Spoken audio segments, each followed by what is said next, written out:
मुख्यमंत्री लाडकी बहीण योजना आता लागू करण्यात आलेली आहे आणि त्याच्यासाठी फॉर्म भरण्यासाठी प्रत्येक जिल्ह्यातल्या केंद्रांवर महिलांची अशी मोठी गर्दी झालेली आहे। फॉर्म भरण्यासाठी फॉर्म सबमिट करण्यासाठी ही गर्दी झालेली आहे। प्रत्येक महिला वेगवेगळी कागद घेऊन आपला रहिवास दाखला असेल, उत्पन्नाचा दाखला असेल, वेगवेगळे कागद घेऊन या परिसरात आलेले आहेत आणि त्या या योजनेचा लाभ घेण्यासाठी हे सर्व कागदपत्र सबमिट करण्यासाठी एका केंद्रावर आलेले आहेत। महिलांना नेमकं याविषयी काय वाटते आपण त्यांच्याशी बातचीत करण्याचा प्रयत्न करू। तुम्ही फॉर्म भरण्यासाठी आलेला आहात, तुमची काय मागणी आहे, काही त्रुटी आहेत का किंवा काय सांगायचं मुख्यमंत्र्यांना? आहेत आमच्या त्रुटी। आज मुख्यमंत्र्यांनी जे बहिणाबाई या सेवेखाली जे बहिणाताई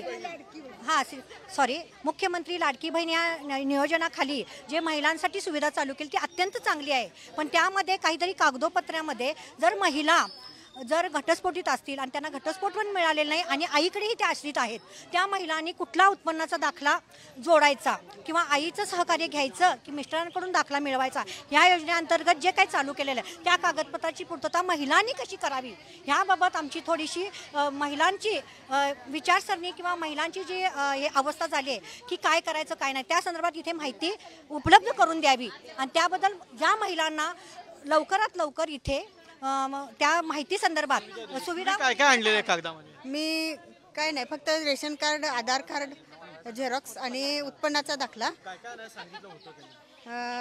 रहिवासी दाखला, उत्पन्नाचा दाखला, आधार कार्ड झेरॉक्स, रेशन कार्डचे झेरॉक्स, पण उत्पन्नाचा दाखला ऑनलाईन पण काढायला पाहिजे ना, मग इथंच गर्दी आहे।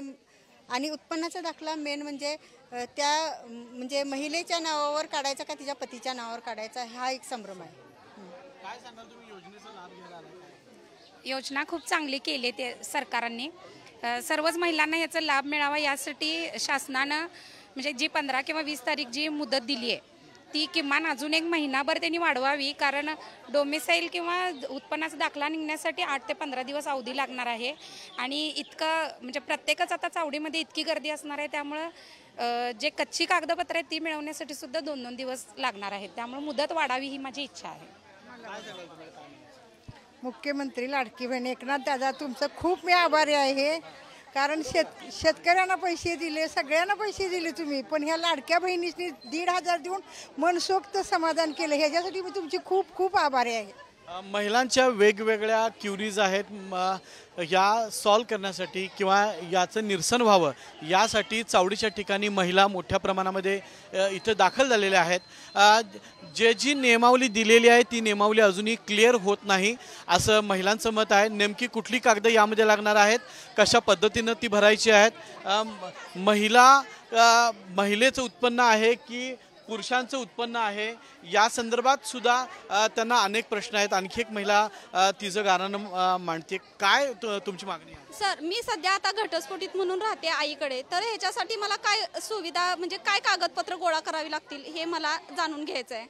अजून काय चावडीनं सांगितलं? मी आजच आले इथं, ती आता आज माहिती मला मिळेल, ती पण आता माहिती मला माहिती होईना झाले, एक कोणतर वेगळं सांगतंय, एक कोणतर वेगळं सांगतंय, नेमकं काय करायचं हे मला यात समजेना झाले सर।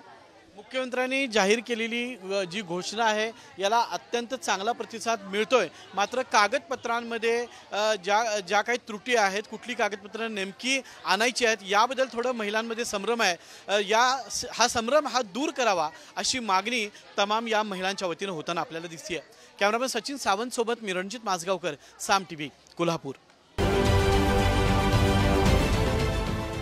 देश विदेशातील प्रत्येक घडामोडींचे लाईव्ह अपडेट मिळवण्यासाठी आता साम टीव्हीच्या सर्व सोशल मीडिया प्लॅटफॉर्मला लाईक, फॉलो आणि सबस्क्राईब करा।